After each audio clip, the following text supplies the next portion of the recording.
Hello friends, welcome to my channel VI creatives.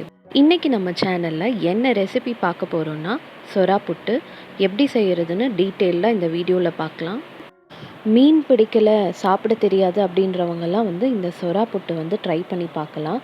அது மட்டும் இல்லாமல் பிரஸ்ட் ஃபீட் பண்ணுற லேடிஸ்க்கு இது ரொம்ப நல்லது. மில்க் செக்ரீஷன் ரொம்ப நல்லாயிருக்கும். இந்த புட்டு செய்கிறதுக்கு ஃபஸ்ட்டு சொரா மீன் வாங்கி க்ளீன் பண்ணி உப்பு மஞ்சள் தூள் போட்டு தண்ணி ஊற்றி நல்லா வேக வச்சுருங்க. வெந்த பிறகு மேலே இருக்க தோல் எல்லாம் ரிமூவ் பண்ணிவிட்டு நல்லா புழிஞ்சு தண்ணியெல்லாம் ரிமூவ் பண்ணிவிட்டு இந்த மாதிரி எடுத்து வச்சுக்கோங்க. இந்த ரெசிபிக்கு பூண்டு நிறைய தேவை. ஸோ பூண்டு உரித்து வச்சுருக்கேன். பொடியாக நறுக்கின இஞ்சி, காரத்துக்கு பார்த்திங்கன்னா பச்சை மிளகாய், அடுத்தது பொடியாக நறுக்கின வெங்காயம். வெங்காயம் பார்த்திங்கன்னா எவ்வளோ சொரா நீங்கள் புழிஞ்சு எடுத்து வச்சுருக்கீங்களோ அதுக்கு ஈக்குவலாக இருக்கணும். அதுக்கப்புறம் ஒரு கடாய் வச்சுட்டு எண்ணெய் ஊற்றிக்கோங்க. எண்ணெய் சூடான பிறகு கடுகு, அது கூடவே உளுந்தம்பருப்பு, கடலைப்பருப்பு, இது ரெண்டும் போட்டுக்கோங்க. இப்போ இது நல்லா செவந்து வரட்டும். இதுக்கு நம்ம நிறைய வெங்காயமும் பூண்டும் சேர்த்தோம்னாக்கா டேஸ்ட் ரொம்பவே நல்லாயிருக்கும். ஃபஸ்ட்டு நீங்கள் நிறைய வெங்காயம் போடும்போது நிறைய இருக்கா மாதிரி தான் இருக்கும். ஆனால் அது நல்லா வதங்கி வரும்போது ரெண்டுமே கரெக்ட் ப்ரப்போர்ஷனில் நல்லா இருக்கும்.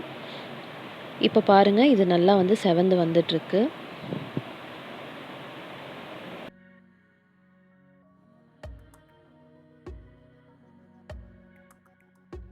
இப்போ நம்ம உரித்து வச்சுருக்க பூண்டு நம்ம சேர்த்துக்கலாம். ஃபஸ்ட்டு பூண்டு சேர்த்து நல்லா செவக்கணும். கொஞ்சம் நல்லா மிக்ஸ் பண்ணி விடுங்க.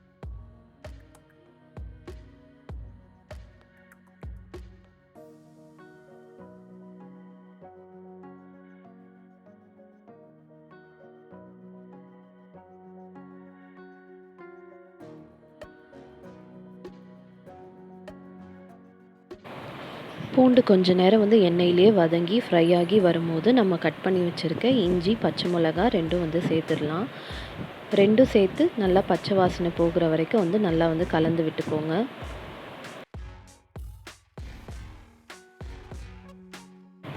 இப்போ பாருங்கள், எல்லாமே நல்லா வதங்கி வந்திருக்கு. இந்த ஸ்டேஜில் நம்ம வெங்காயம் சேர்க்கணும். வெங்காயம் சேர்த்து நல்லா வதக்கணும். வெங்காயம் நல்லா கோல்டன் ப்ரௌன் கலரில் வதங்கி வரணும். நீங்கள் சொரால உப்பு போட்டிருந்தீங்கன்னா இப்போ வெங்காயம் வதங்கும் போது பார்த்து அளவாக வெங்காயத்துக்கு தேவையான அளவுக்கு மட்டும் உப்பு போட்டு நல்லா வதக்கி விடுங்க. இதுக்கு நீங்கள் கல் உப்பு யூஸ் பண்ணக்கூடாது.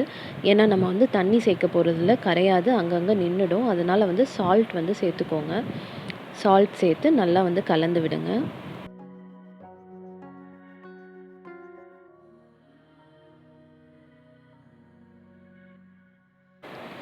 இப்போ இது கூடவே பார்த்திங்கன்னா நான் கருவேப்பிலை ஒரு கைப்பிடி அளவு எடுத்து வச்சுருக்கேன். ஸோ அது போட்டு நல்லா கலந்து விட்டுக்கலாம்.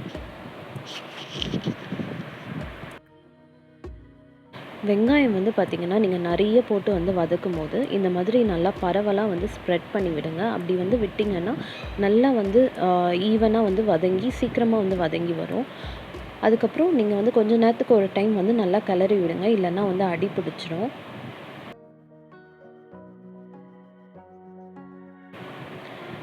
இப்போ பாருங்கள், கொஞ்சம் கொஞ்சமாக வதங்கி வருது. முதல்ல நம்ம போடும்போது நிறைய வெங்காயம் இருந்த மாதிரி இருந்தது. ஆனால் வதங்க வதங்க குறைஞ்சிட்டே வந்துடும்.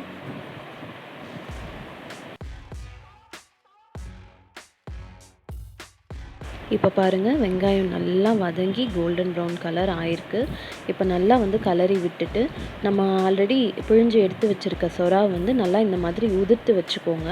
நல்லா உதிர்த்து வச்சிங்கன்னா தான் உங்களுக்கு வெங்காயத்தில் போட்டு மிக்ஸ் பண்ணும்போது ஈவனாக மிக்ஸ் ஆகும். நல்லா கொஞ்சம் கொஞ்சமாக உதிர்த்து விட்டு இந்த மாதிரி வெங்காயத்தில் சேர்த்துக்கணும். எல்லாத்தையுமே சேர்த்துட்டு நம்ம நல்லா கிளறி விடணும். இப்போது இந்த சொரா புட்டு செய்கிறதுக்கு ஒரு முக்கியமான டிப் பார்த்திங்கன்னா, நம்ம மீன் வாங்கும் போதே பார்க்கணும். நம்ம சின்ன சின்ன மீனாக வாங்கினோன்னா ஒரு மாதிரி குழ குழன்னு வந்துடும். உதிரி உதிரியாக நல்லா வராது. மீன் வாங்கும் போதே 1/2 கிலோ இல்லை அதுக்கு மேலே வெயிட் இருக்கா மாதிரி பார்த்து வாங்கிக்கோங்க. பெரிய பெரிய மீன் மார்க்கெட் போகணுன்னா நல்லா பெரிய மீனாகவே வச்சுருப்பாங்க. நமக்கு எவ்வளோ வெயிட் வேணுமோ அந்த அளவுக்கு கட் பண்ணி நமக்கு வெயிட் போட்டு கொடுப்பாங்க. அந்த மாதிரி வாங்கினீங்கனாலும் பெட்டராக இருக்கும். இப்போ நம்ம போட்டிருக்க சொரா வந்து வெங்காயத்தோடு நல்லா ஈவனாக வந்து மிக்ஸ் ஆகணும். அதனால் நல்லா கிளறி விடுங்க. கேஸ் வந்து சிம்லேயே வச்சுட்டு வந்து நல்லா கிளறுங்க. எல்லாமே நல்லா வந்து கலந்த பிறகு வந்து ஒரு தடவை வந்து உப்பு சரியாக இருக்கான்னு பார்த்துட்டு சால்ட் உப்பே வந்து பார்த்திங்கன்னா வந்து நல்லா தூணா மாதிரி போட்டு மறுபடியும் நல்லா மிக்ஸ் பண்ணி விட்டுருங்க. சரியாயிடும். சொரா போட்ட பிறகு வந்து ரொம்ப வேகமாக வந்து அடி பிடிக்க ஆரம்பிக்கும். அதனால் அடியில் வந்து நல்லா வந்து கிளறி விடுங்க. சிம்லேயே வச்சு வந்து ஒரு 10 நிமிஷம் வந்து பார்த்திங்கன்னா வந்து நல்லா வந்து கிளறி விட்டுட்டே வந்து இருக்கணும். அப்போ தான் வந்து ரொம்ப நல்லா வந்து உதிர் உதிராக சூப்பராக வந்து வரும். இதுவும் வந்து பார்த்திங்கன்னா வந்து கொஞ்சம் நேரத்துக்கு ஒரு தடவை வந்து நல்லா கிளறி விட்டுட்டு நல்லா பரவலாக வந்து விட்டுருங்க. அப்போ தான் வந்து நல்லா ஈவனாக ஆகும். நீங்கள் வந்து கிளறாமல் விட்டிங்கன்னா அடியில் மட்டும் வந்து அடி பிடிச்சிடும். அதனால் வந்து அடியில் நல்லா வந்து கிளறி கிளறி வந்து விடுங்க. கிளறி விட்டு நல்லா வந்து பரவலாக விட்டுட்டிங்கன்னா உங்களுக்கு ஈவனாக வந்து நல்லா வெந்து சூப்பராக வந்து வரும்.